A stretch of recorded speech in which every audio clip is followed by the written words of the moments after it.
കൂടുതൽ കണക്കൊന്നും കൂട്ടണ്ട. ഇവിടെ കൊല്ലത്ത് പ്രേമേന്ദ്രനെ ജയിക്കൂ. ചേട്ടാ, നിങ്ങൾക്ക് കഴിഞ്ഞ പ്രാവശ്യം 1.5 ലക്ഷത്തോളം ഭൂരിപക്ഷം ഉണ്ടായിരുന്നത് ശരി തന്നെ. ഇപ്രാവശ്യം അതൊക്കെ കുറയും. ആര് പറഞ്ഞു? ഈ പ്രാവശ്യം 2 ലക്ഷത്തിൽ മേപ്പോട്ട് പോകും.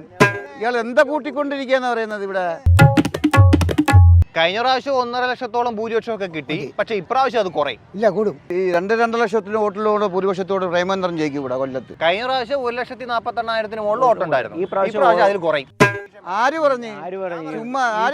ചുമ്മാ എന്താ പറയുന്നത് ഇയാള്? അല്ല, നിങ്ങൾക്ക് 9 ലക്ഷത്തോളം വോട്ട് പോൾ ചെയ്തിട്ടുണ്ട്. എത്ര വോട്ട് നിങ്ങൾക്ക് കിട്ടും? 25,000 വോട്ടിന് കൂടുതൽ കിട്ടും. 1,70,75,000 വോട്ടിന് പ്രേമേന്ദ്രൻ കൊല്ലത്ത് ജയിക്കും. അതായത് കൊല്ലത്ത് മത്സരിച്ചത് കൊല്ലത്തിന്റെ MLA ആണ്. കൊല്ലത്തിന്റെ MLA ഇവിടെ കണ്ടിട്ടില്ല. ബഡായി ബംഗ്ലാവിൽ മാത്രമേ കാണത്തുള്ളൂ. ചേട്ടാ, 7 മണ്ഡലങ്ങളിൽ നിങ്ങൾക്ക് എത്ര മണ്ഡലങ്ങളിൽ ലീഡ് ചെയ്യാൻ പറ്റും? ഭൂരിപക്ഷം 20, 30, 25, 30 വെച്ച് കിട്ടും ഭൂരിപക്ഷം. കൊല്ലം മണ്ഡലത്തിൽ 70 താഴെയാണ് പോളിംഗ് ശതമാനം. പോളിംഗ് ശതമാനം കുറഞ്ഞെന്ന് പറഞ്ഞ് ഈ കഴിഞ്ഞ പ്രാവശ്യത്തെക്കാളും ഈ പ്രാവശ്യം നല്ല പോളിംഗ് നടന്നിട്ടുകൊണ്ട് ഈ പ്രാവശ്യം നല്ല ഭൂരിപക്ഷത്തോടെ ജയിക്കുകയും ചെയ്യും. ചേട്ടാ, തീരപ്രദേശത്തുള്ള വോട്ടുകൾ നിങ്ങൾക്ക് എത്ര കിട്ടും? ചവറ മണ്ഡലങ്ങളിൽ ഏറ്റവും വലിയ ഭൂരിപക്ഷം കൊല്ലത്ത്. തീരദേശത്തിന് കഴിഞ്ഞ പ്രാവശ്യത്തെക്കാളും ഡബിൾ കിട്ടിയിരിക്കും ഈ പ്രാവശ്യം. കൊല്ലത്ത് നിങ്ങളെ പാർട്ടി ജയിക്കൂ? 100% ഭാരതീയ ജനതാ പാർട്ടി വിജയിച്ച് കഴിഞ്ഞിരിക്കുന്നു.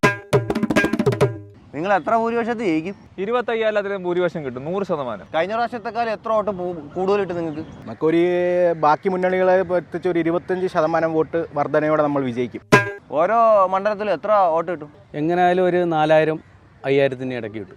കൊല്ലത്ത് കഴിഞ്ഞ പ്രാവശ്യം നടന്ന തെരഞ്ഞെടുപ്പിൽ 7 നിയമസഭാ മണ്ഡലങ്ങളും ബഹുദൂരം മുന്നിലായിരുന്നു പ്രേമേന്ദ്രൻ. അതുകൊണ്ട് ഇത്തവണ അതിൽ നിന്ന് വ്യത്യസ്തമായി തീർച്ചയായിട്ടും NDAയുടെ സ്ഥാനാർത്ഥി കൃഷ്ണകുമാർ ജി ഈ 7 മണ്ഡലത്തിലും നല്ല ഭൂരിപക്ഷത്തോടെ ലീഡ് ചെയ്യും. അല്ല, നിങ്ങൾ ഒരിടത്തും രണ്ടാമതോലും എത്തിയിട്ടില്ല. പിന്നെ എങ്ങനെ ആ രാഷ്ട്രീയ സാഹചര്യം മാറിയല്ലോ. കഴിഞ്ഞ 5 വർഷത്തിന് മുമ്പുള്ള രാഷ്ട്രീയ സാഹചര്യം അല്ല ഇന്നിപ്പോൾ കൊല്ലത്തുള്ളത്. അല്ല, ഈ തീരദേശ മേഖലയിലെ വോട്ടൊക്കെ നിങ്ങൾക്ക് കിട്ടുമോ? 100%, 35% കിട്ടുമെന്നാണ് പ്രതീക്ഷ. എന്ത് കണക്കൂട്ടലിന്റെ അടിസ്ഥാനത്തിലാണ് നിങ്ങൾ പറയുന്നത്? ചവറയിൽ ക്രൈസ്തവ സമൂഹം മൊത്തം BJPയോട് അനുബന്ധിച്ച് ചേർന്ന് നിൽക്കുകയല്ലാണ്. ചവറയിലൊക്കെ നിങ്ങൾക്ക് ഭൂരിപക്ഷം കിട്ടും. 100% ക്രിസ്ത്യൻ കമ്മ്യൂണിറ്റി പൂർണ്ണമായിട്ടും NDAയ്ക്കും BJPക്കും അനുകൂലമായിട്ടാണ് ഇപ്പോൾ ചിന്തിക്കുന്നത്. തെരഞ്ഞെടുപ്പ് കഴിഞ്ഞല്ലോ, മുകേഷിന് എത്ര വോട്ട് കിട്ടും? മുകേഷിന് എത്ര വോട്ട് കിട്ടും എന്നുള്ളതിൻ്റെ അപ്പുറത്തേക്ക് മുകേഷ് കൊല്ലത്തെ പ്രതിനിധീകരിച്ചുകൊണ്ട് ഇന്ത്യൻ പാർലമെന്റിലേക്ക് കടന്നു ചെല്ലും എന്നുള്ളതാണ് ഞങ്ങൾ അഭിമാനത്തോടു കൂടി പറയുന്നത്. 1.5 ലക്ഷത്തോളം ഭൂരിപക്ഷം ഉണ്ടായിരുന്നു കഴിഞ്ഞ തവണ. ഇപ്രാവശ്യം അത് മറികടന്നോടെ നിങ്ങൾക്ക് ലീഡ് കിട്ടാൻ LDF ഉറപ്പിച്ച LDFന് ചെയ്യാൻ സാധ്യതയുള്ള മുഴുവൻ വോട്ടും പോൾ ചെയ്യിപ്പിക്കാൻ LDFന് കഴിഞ്ഞിട്ടുണ്ട്. അതുകൊണ്ട് തന്നെ 4.5 ലക്ഷത്തിലധികം വോട്ട് മുകേഷിന് കിട്ടുന്നൊരു സാഹചര്യം ഉണ്ടാവും. ഓരോ മണ്ഡലത്തിൽ നിങ്ങൾക്ക് എത്ര ഭൂരിപക്ഷം കിട്ടാനാണ് സാധ്യത? ഏറിപ്പോയാൽ ചവറയിൽ മാത്രം 2ാം സ്ഥാനത്തേക്ക് വരും. അതിൻ്റെ അപ്പുറത്തേക്ക് 6 മണ്ഡലത്തിൽ 1ാം സ്ഥാനത്ത് ഏറ്റവും മൃഗീയമായ ഭൂരിപക്ഷത്തിൽ ഞങ്ങൾ വിജയിക്കുമെന്നുള്ളതാണ്. ഈ തീരദേശ മേഖലയിലെ വോട്ടൊക്കെ നിങ്ങൾക്ക് കിട്ടും. എത്ര വോട്ട് തീരദേശ മേഖലയിൽ നിന്ന് കിട്ടും? ചവറയിൽ നമ്മൾ അല്പം പിന്നോക്കം പോകാൻ സാധ്യതയുണ്ട്. പക്ഷേ കൊല്ലം മണ്ഡലത്തിൽ വ്യക്തമായ മാർജിൻ ഉണ്ടാകുമെന്ന് തന്നെയാണ് നമ്മുടെ വിലയിരുത്തൽ. നിങ്ങളെക്കാൾ 1.5 ലക്ഷത്തോളം വോട്ടിന് മുമ്പിലായിരുന്നു പ്രേമേന്ദ്രൻ. അപ്പോൾ ആ ലീഡ് മറികടന്ന് അങ്ങ് എത്തണ്ടേ? എത്തും, സ്വാഭാവികമല്ലേ. അത് കഴിഞ്ഞ പ്രാവശ്യത്തെ രാഷ്ട്രീയ സാഹചര്യമല്ല ഈ തെരഞ്ഞെടുപ്പിലുള്ളത് എന്നുള്ളതാണ്.